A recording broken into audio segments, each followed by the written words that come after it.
दिल्ली में एक ईमानदार साहूकार रहता था।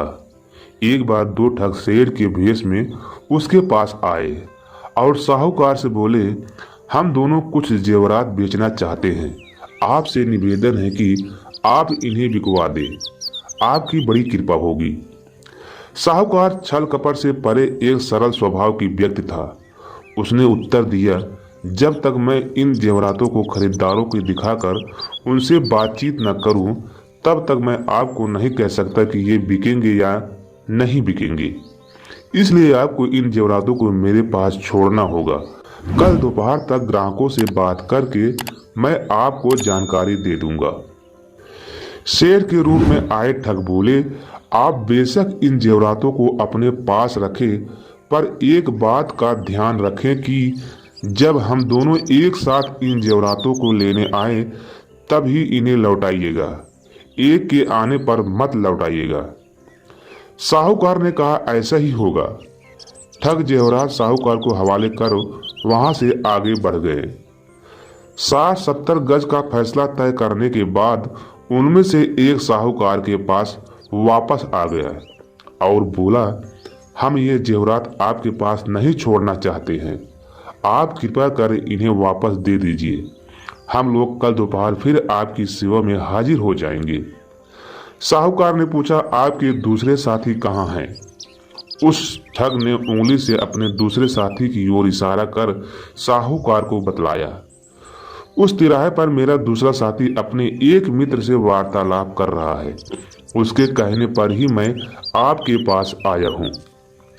साहूकार ने भी जब दूसरे ठग को तिराहे पर खड़ा देखा तो उसने विश्वास कर पहले ठग को जेवरात वापस कर दिए। वह ठग जेवरात लेकर चला गया। कुछ समय बीता तो दूसरा ठग साहूकार के पास आया और जेवरात मांगने लगा।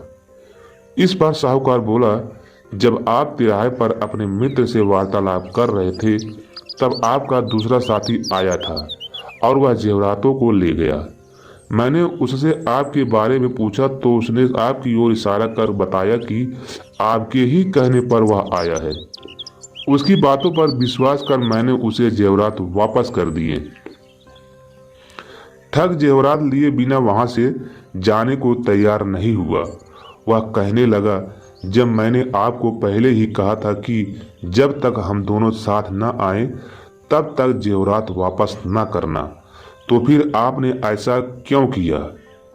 आपने गलती की है, अब इसका फल मैं क्यों भोगूं? आपने किया है, आप भरेंगे। साहूकार ने नम्रता से उत्तर दिया, आप भी तो उस समय तिराहे पर खड़े थे जब आपका दूसरा साथी जेवरात लेने आया था। ठग का मिजाज गर्म हो गया। वह तयस में आकर बोला, इससे क्या होता है? क्या मैं कहीं खड़ा नहीं हो सकता? मैंने तो उसे जेवरात लेने भेजा ही नहीं था। दोनों का वाद विवाद बढ़ता चला गया। ठग किसी तरह से भी बिना जेवरात के मानने को तैयार नहीं था। जब उसे जेवरात वापस मिलने की उम्मीद न रही तो वह साहूकार को धमकी देने लगा कि वह उसे बदनाम कर देगा और जेल का हवा खिलाएगा। साहूकार ने कहा, जो जी में आए वो करो। ठग ने शीघ्र ही जाकर बादशाह अकबर के यहाँ न्याय की दरख्वास्त दे दी। अकबर के इस प्रकरण के निपटारे की जिम्मेदारी बीरबल को सौंपी।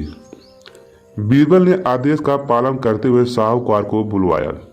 साहूकार बीरबल के सामने उपस्थित हुआ और सारी बात उससे बताते हुए बड़े बड़े विश्वसनीय महाजनों की गवाही भी दिलवाई।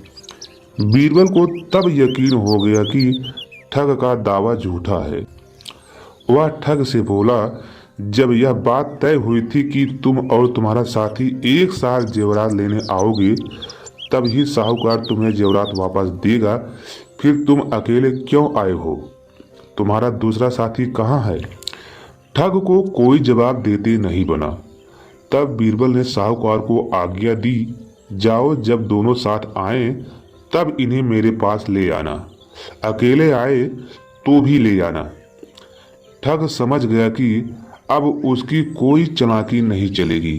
लाचार होकर वह वापस चला गया और फिर कभी साहूकार के पास नहीं आया। साहूकार इस न्याय से बहुत खुश हुआ। अकबर ने भी मन ही मन बीरबल की बुद्धि का बहुत प्रशंसा की।